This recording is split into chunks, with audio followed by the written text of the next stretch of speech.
Hello दोस्तों, welcome to history holic. अभी हम कंटिन्यू कर रहे हैं गवर्नर जनरल्स एंड वायसरायज की सीरीज।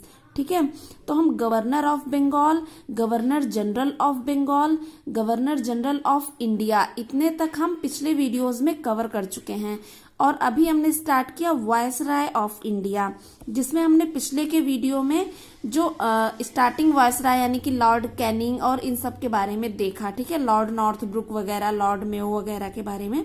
और इस वीडियो में हम देखेंगे lord Lytton, lord Ripon, lord Dufferin के बारे में। ठीक है, तो अभी हम स्टार्ट करते हैं लॉर्ड लिटन से, जिनका टाइम पीरियड स्टार्ट होता है 1876 से लेके 1880 तक। ठीक है, तो इनका जो सबसे मतलब कि ये आप बोल सकते हैं लॉर्ड लिटन को एक अनपॉपुलर वायसराय थे। ये इनसे भी अनपॉपुलर हुए हैं, जिसमें करजन का नाम आता है, लेकिन ये भी एक अनपॉपुलर जो है वायसराय थे। ठीक है, तो इनका फर्स्ट काम क्या था? Royal titles act. Royal titles act जो कि आया था 1876 में। ठीक है, 1876 में आया था। इसमें क्या हुआ था कि जो क्वीन विक्टोरिया थी वो इंडिया आई थी। फर्स्ट दिल्ली दरबार लगा था 1 जनवरी 1877 को। पहला दिल्ली दरबार का आयोजन हुआ था, जिसमें कि क्वीन विक्टोरिया को इम्प्रेस ऑफ इंडिया का टाइटल दिया गया था रॉयल टाइटल एक्ट के थ्रू। ठीक है, इम्प्रेस ऑफ इंडिया का टाइटल दिया गया था। एंड लॉर्ड लिटन एक नॉवेलिस्ट और एसेइस्ट भी थे। ये थोड़ा सा क्वेश्चन में अगर आ जाए एग्जाम्स में, तो ये हमारे लिए लॉर्ड लिटन, इस पे टिक लगाना थोड़ा मुश्किल होगा, क्योंकि इन्होंने कोई ऐसा काम अच्छा बहुत किया नहीं है। ठीक है, तो ये एक नॉवेलिस्ट और एसेइस्ट थे। ठीक है, और इनका जो ग्रुप था नॉवेलिस्ट और एसेइस्ट वाला, जो भी एसे, नॉवेल, ऐसे बुक्स लेखकों वाला ग्रुप था, उसमें इनको ओवन मेरेडिथ के नाम से जाना जाता था। ये डायरेक्ट क्वेश्चन भी आता है एग्जाम्स में कि ओवन मेरेडिथ के नाम से किस वायसराय को जाना जाता है, तो वो हैं लॉर्ड लिटन। ठीक है, और ये एक बहुत ही अच्छे नॉवेलिस्ट और एसेइस्ट भी थे। And appointment of first famine commission. ठीक है, पहली फेमाइन कमीशन आप देखेंगे, इसके पहले के वीडियो में देखेंगे, तो जो पहली फेमाइन आई थी वो लॉर्ड नॉर्थब्रुक के टाइम पे आई थी 1874 में। ठीक है, और फर्स्ट फेमाइन कमीशन का फिर अपॉइंटमेंट हुआ अंडर सर रिचर्ड स्ट्रेची के प्रेसिडेंटशिप में इन 1878 में, यानी कि 4 साल बाद फर्स्ट फेमाइन कमीशन का अपॉइंटमेंट किया गया, ये देखने के लिए कि क्या हुआ, सब कुछ कैसे हुआ फेमाइन, उसमें लोगों का कितना लॉस हुआ, उनको कितना देना चाहिए हमें, जो फंड वंड की जो है व्यवस्था थी वो इसके अंडर में करी गई। ठीक है, उसके बाद फिर एक जो और इन्हीं खराब कामों के अंडर एक और ले लिया जाए, तो उसमें एक था क्या? Vernacular press act. ठीक है, वर्नाक्यूलर प्रेस एक्ट में क्या था? ये आया था 1878 में। 1878 में इसमें क्या था कि जो वर्नाक्यूलर न्यूज़पेपर्स थे उनको बैन कर दिया गया था। ठीक है, वर्नाक्यूलर प्रेस एक्ट में, यानी कि सिर्फ इंग्लिश न्यूज़पेपर ही अब छप सकते थे। तो उसमें जो थी काफी सारे तो न्यूज़पेपर जो थे उनका पब्लिकेशन बंद हो गया था। लेकिन उसमें एक थी अमृत बाजार पत्रिका, जिसके फाउंडर थे शिशिर कुमार घोष। ठीक है, अमृत बाजार पत्रिका, जो कि रातों रात, यानी कि उसी रात इंग्लिश, मतलब कि बंगाली से इंग्लिश में टर्न हो गई। ठीक है, इसके फाउंडर थे कौन? शिशिर कुमार घोष। ये मतलब कि न्यूज़पेपर बंगाली में आती थी, लेकिन जैसे ही वर्नाक्यूलर प्रेस एक्ट आया, ये न्यूज़पेपर बंगाली से इंग्लिश में कन्वर्ट हो गई। एंड सेकेंड एक्ट आया था इंडियन आर्म्स एक्ट। ठीक है, इंडियन आर्म्स एक्ट जो 1878 में आया। इसमें क्या था कि कोई भी इंडियन बिना लाइसेंस के, बिना मतलब उसको लाइसेंस लेना पड़ेगा, एक कोई भी आर्म, छोटा सा भी कुछ भी रखने के लिए, एक आपको गन भी रखनी है छोटी सी, उसके लिए भी आपके पास लाइसेंस होना जरूरी है। बिना लाइसेंस के आप कुछ भी नहीं रख सकते अपने पास। ठीक है, और एक जो खराब काम किया इन्होंने अपने टाइम पे, वो था एज इन सिविल सर्विसेज। वो क्या हुआ? इन्होंने रिड्यूस कर दिया। पहले ही जो सिविल सर्विसेज में एज थी इंडियंस की वो 21 साल थी। ठीक है, यानी कि 21 साल की उम्र में आपको आईसीएस का एग्जाम उसके पहले निकाल लेना है, क्वालिफाई कर लेना है। और इन्होंने इस एज को रिड्यूस करके 21 से क्या कर दिया? 19 साल कर दिया। 2 साल और रिड्यूस कर दिया। और फिर नेक्स्ट चीज क्या हुई, सेकेंड अफगान वॉर हुआ ब्रिटिश और अफगान के बीच में सेकेंड अफगान वॉर हुआ 1878 और 1880 में। एंड देन आते हैं हमारे पास लॉर्ड रिपन, ठीक है, जिनका टाइम पीरियड है 1880 से लेके 1884। लॉर्ड रिपन, ठीक, ये काफी ज्यादा पॉपुलर, आप बोल सकते हैं इनको एक तरीके से मोस्ट पॉपुलर गवर्नर जनरल या मोस्ट पॉपुलर वायसराय भी आप बोल सकते हैं। इन्होंने काफी सारे अच्छे अच्छे काम किए। ये एक लेखक भी थे, एक राइटर भी थे। इनकी कुछ इंपॉर्टेंट बुक्स जो कि एक 1852 में आई थी जिसका नाम ड्यूटी ऑफ दिस इरा है, एंड सेकेंड बुक इनकी बुक का नाम क्या है, ड्यूटी ऑफ दिस इरा, जो कि 1852 में आई थी। और जो इंडियंस थे वो मेनली इनके पीरियड को क्या बोलते थे, गोल्डन पीरियड ऑफ इंडिया, यानी इनके जो 4 साल थे इंडिया में एज अ वायसराय वो गोल्डन पीरियड थे इंडिया के। अब देखते हैं कि ऐसा क्या काम इन्होंने किया जिसके थ्रू इनके पीरियड को गोल्डन पीरियड बोला जाता है। तो इनके टाइम पे सबसे पहला फैक्ट्री एक्ट आया, ठीक है, फर्स्ट फैक्ट्री एक्ट आया कि आपको कितने दिन काम करना है, किसको कितनी पेमेंट मिलेगी, सारी चीजें उसमें थी। तो फर्स्ट फैक्ट्री एक्ट आया लॉर्ड रिपन के टाइम पीरियड पे 1881 में। और जो फर्स्ट सेंसस हुआ कॉन्टिन्यूअसली इन्हीं के टाइम पीरियड से स्टार्ट हुआ इंडिया में 1881 में। और फर्स्ट सेंसस के बाद जो पॉपुलेशन निकल के आई इंडिया की वो थी 254 मिलियन की पॉपुलेशन, ठीक है, 254 मिलियन की पॉपुलेशन निकल के आई। और इन्होंने सबसे पहले 1882 में लोकल सेल्फ गवर्नमेंट इंट्रोड्यूस किया, ठीक है। लोकल सेल्फ गवर्नमेंट का मतलब है कि लोकल लेवल पे यानी पंचायत के लेवल पे, एक डिस्ट्रिक्ट के लेवल पे उनका सेल्फ गवर्नमेंट इंडियंस का था, यानी वो अपनी मर्जी से कुछ भी कर सकते हैं, कोई भी नियम कानून है ना, मतलब एक सेल्फ गवर्नमेंट का रूल आया, ठीक है।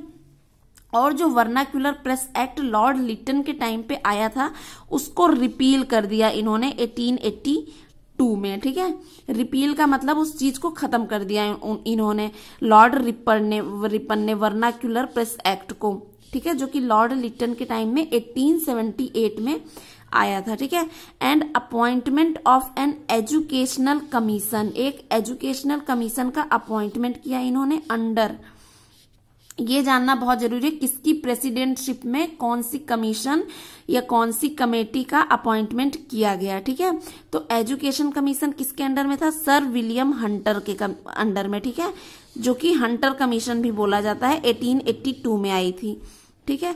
एंड फेमाइन कोड आया 1883 में, जिसमें काफी चीजें थी कि मतलब कि फेमाइन में कितने लॉस पे क्या चीज दिया जाएगा, ड्रॉट अगर कहीं पड़ता है सूखा तो उसको किस तरीके से देखा जाएगा, एक अलग डिपार्टमेंट बनाना, ये सब काम हुआ 1883 में फेमाइन कोड, ठीक है।